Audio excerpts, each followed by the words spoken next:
the GATIS trial, patients were randomized to receive either doxorubicin, which is a standard of care, or a combination of gemcitabine and docetaxel. The results of the study indicate that gemcitabine and docetaxel failed to demonstrate any advantage over doxorubicin in terms of response rate, progression-free survival, or overall survival.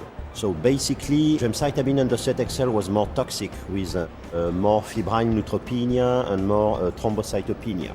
And doxorubicin, 75 milligrams per meter square, remains the standard of care for first-line treatment of patients with advanced soft tissue sarcoma.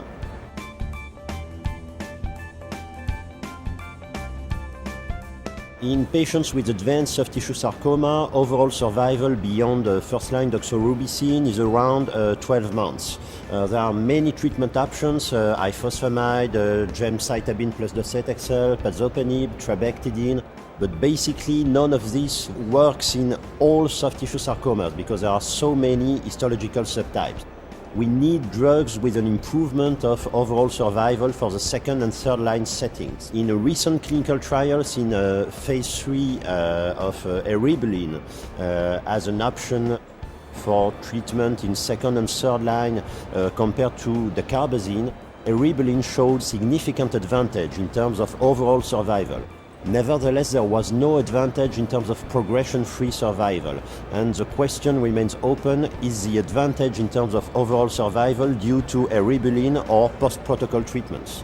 We don't have the answer to that question. Dacarbazine is a historical treatment option for soft tissue sarcoma with response rates averaging 10 to 15%, and dacarbazine is particularly active in leiomyosarcoma and solitary fibrous tumors. Basically, trabectedin has demonstrated clinical activity in terms of progression-free survival in adipocytic sarcomas, leiomyosarcoma, and other sarcoma subtypes.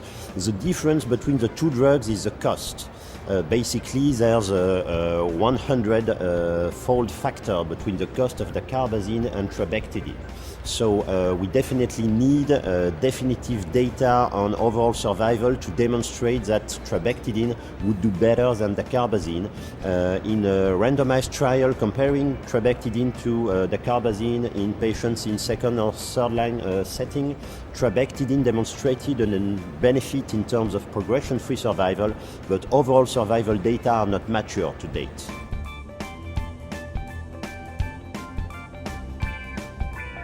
Regarding eribulin, it will probably be approved in the forthcoming months for the treatment of advanced soft tissue sarcoma in the US as well as in Europe, and it will be part of the therapeutic arsenal for patients with advanced or metastatic soft tissue sarcoma. Regarding trabectedin, it's already approved in Europe, but based on the most recent American data and ongoing clinical trials, we hope that if a benefit in terms of overall survival is demonstrated, it will be approved in all Western countries for the treatment of advanced or metastatic soft tissue sarcoma.